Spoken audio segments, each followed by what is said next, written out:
more like this is a kind of illustration that's light, but also there's a little bit of cynicism in it, because it's a little more sincere to who I am.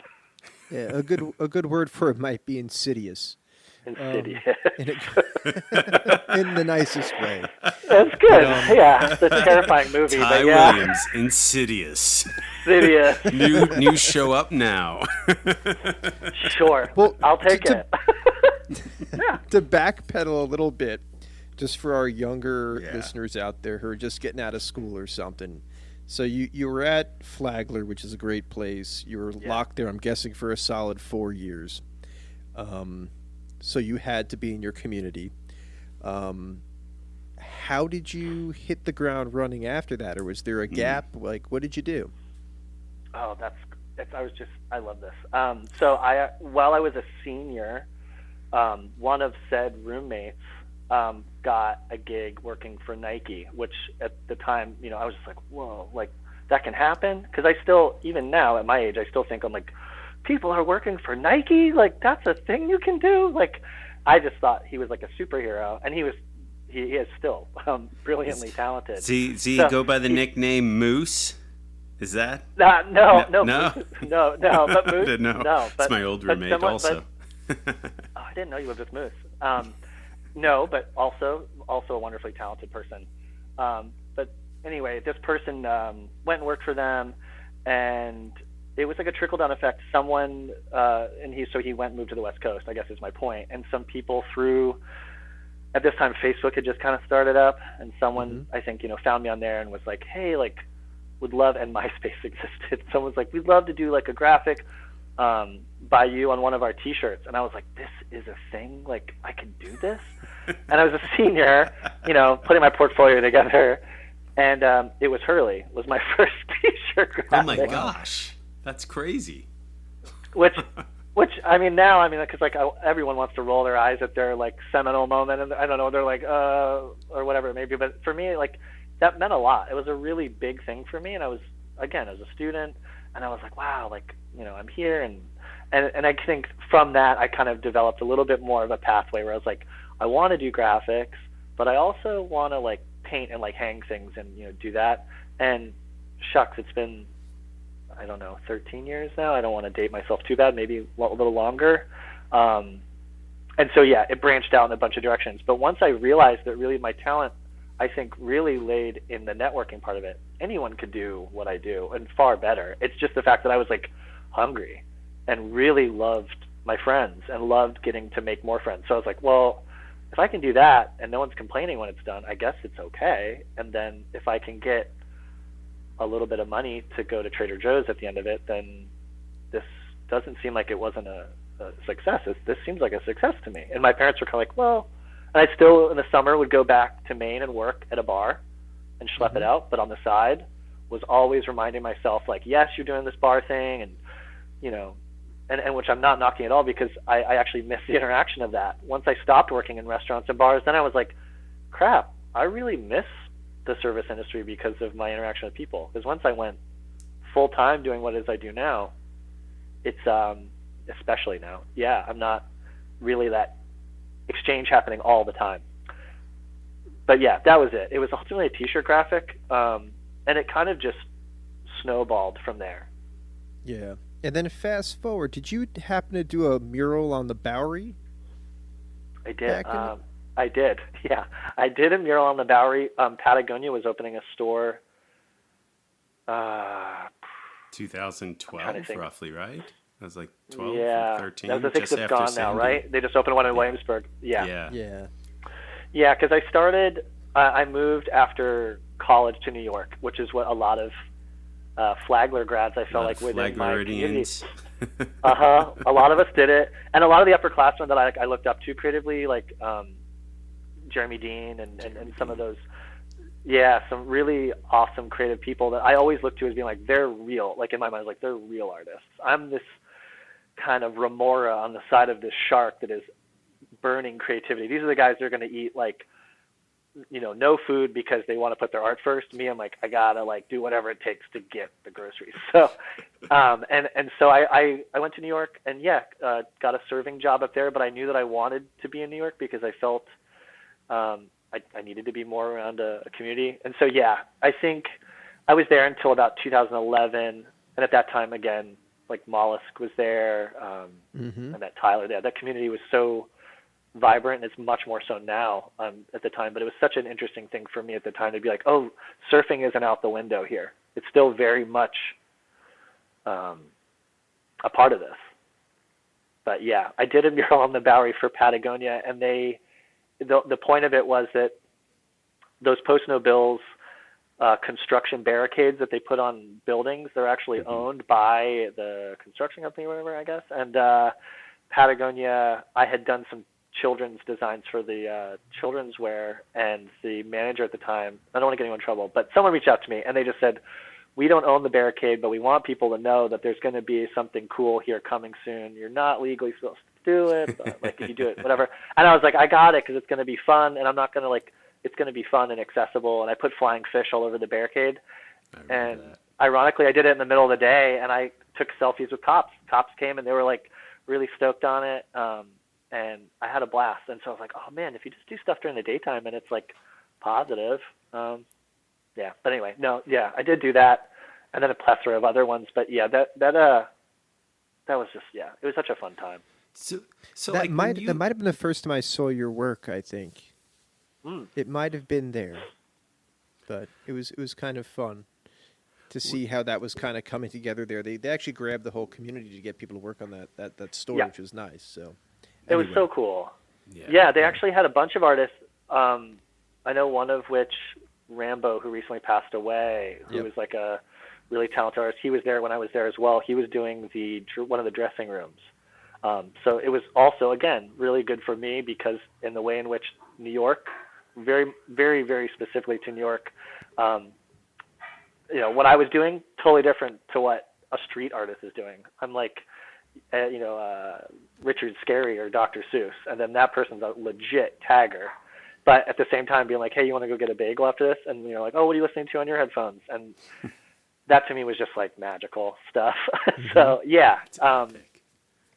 Patagonia, they did an awesome thing. I mean, it was cool. The people involved with that project. They Not did only a good that, job. like during Hurricane Sandy, they were so supportive and really helped rally a lot of the community. The food trucks out at Rockaway. And, totally. It was awesome. Yeah. I'm curious, and like, as you were starting, were you like, you got this Hurley t-shirt and then you're like, all right, what's next? Did you get an agent, or are you represented yourself? Like, how did that work for you? How did that work figuring that out too? I think, because I'm such an anxious kind of hyper person, I think ultimately it started, as I said, the ball started rolling, and once it started rolling, I kind of was this cat chasing it as well. That was like, all right, I was saying yes to things where people were like, could you do a mural, and could you do some graphics for this, and have you ever done something on this before? And I was like, yeah, I think so, and if I don't know, I'll figure it out, and just kind of was, going through that. And then, I moved from New York to Los Angeles. I did that next, step. I chased that. So it was probably around 2012 that I moved out there, and I was working for a surf brand called Insight. And while I was working for them and doing design work for them, exactly. Worked with Jesse and Warren Smith and Jared and a really wonderful crew. And through that, and everyone had their side hustle. Everyone had something that they were doing. And people are like, do you have an agent? It might be a little more organized, because I was the person that would come in and be like, I've got a manila folder filled with stuff physically, not on a computer, and I can show you pen and ink what it is I can do. And they were like, it might be good. And so I dabbled a little bit with an agency, and then ultimately dabbled a little bit with one overseas. And they were helpful. I won't say that they weren't. But I also felt, I guess the word would be like overly excited or excitable to just still wanting to chase it on my own. And when people would send me things, I'd be like, well, I could do that, but man, I'm really excited about doing this thing. And the money part started to kind of like in a weird way, wane a little bit. I started to kind of find myself being like, I'd rather do like 4 bro deals, like 4 things for friends that are going to open juice bars, than this one like ridiculous thing for a department store that's going to be like really long and drawn out. But yes, the agency got me to do this thing, and they make money, and I do end up making money, net 90 or whatever. And then again, that was years ago, and now years later, I look at it and go, I'm really happy I did it, and I'm not opposed to it, but it was very, very helpful at the time. I saw through my commitments with the time frame with both spots, and was then just really excited again just to be kind of like freelance Fred, you know, on the street, but also always having the thing that was the full-time gig, like working at a restaurant or working for the surf brand. Working at Insight was great, again, because I was able to do my creative thing there, and then, you know, it wasn't like, okay, now I got to go put on like an outfit and make drinks. And that's been key, I think, all the way up until probably the last, you know, 7 or so years, where it's always like, yeah, like I want to have that space where I'm around a bunch of people doing something creative, and then I do something on the side.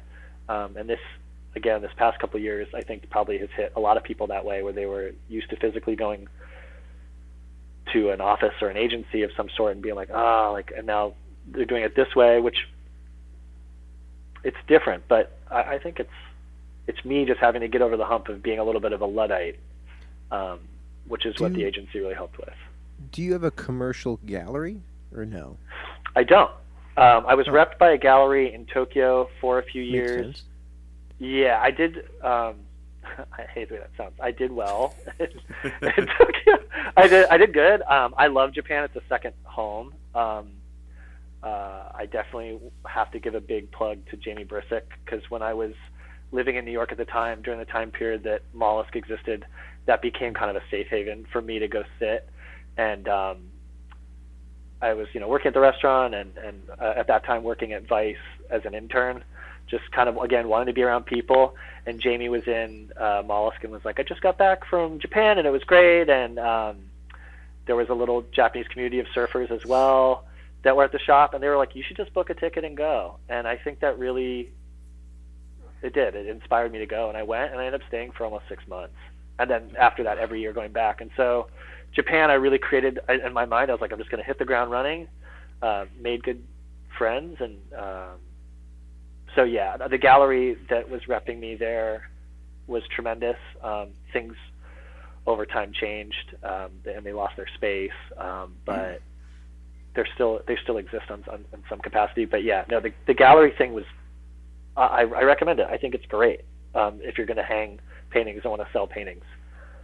But again, social media has done this wild thing, or not wild, but I think galleries, I think there's a threat to certain galleries where, you know, certain people are like, I can show this and I can sell it right away. And a gallery is like, we can hang this and it will be hung and we can have people come to the show. They take a percentage, of course. And this goes through my mind every time I go to Art Basel. I was there this year for work, and every time I walk, you know, shows, I'm like, I follow this person on Instagram. I love their paintings. What stops either one of you guys from just DMing one of those artists and being like, I'd love to get one of your pieces? And like, they're like, well, it happens for sure. Oh, I know it does. I do it. And I mean, we all do it. And it's like, but we shouldn't. But I look at it and I go like, well, say, yeah. I was going to say, it's not too dissimilar to surfboard shapers who's supposed to sell at the surf shop and will take an order, you know? Yeah. No, but then I think, but I rather than looking at it as a nefarious thing, I look at it now and go, but you know what? If it was the right gallery, I'm like, absolutely, I'd love to do it. Or like, because there are channels in which that I'm not going to touch on that the gallery can. And that's the stuff that really excites me. Yeah. I'm like, and if that has Pace knocks on your door, you're going to be like, okay. Exactly. No. Yeah, exactly. So was your gallery in Tokyo, or was it out towards like Kamakura? Where was it? Was it like? The gallery was in Harajuku, but I was living in Kamakura. Yeah, so nice. I lived in a little spot called Yokohama Beach, and again, really was like kind of a little human jackknife, and just kind of jumped around and was like, all right, like this is a cafe that wants branding doodle stuff. This is a surf brand that wants stuff, and I did a lot of damage in 6 months' time. But But the gallery, I had a gallery show. At that time, my printer was a friend from college who was in Florida, who had never been much, I think, out of the country. And I was like, I want my printer to come here. I want him to be my silkscreen guy on the spot at the gallery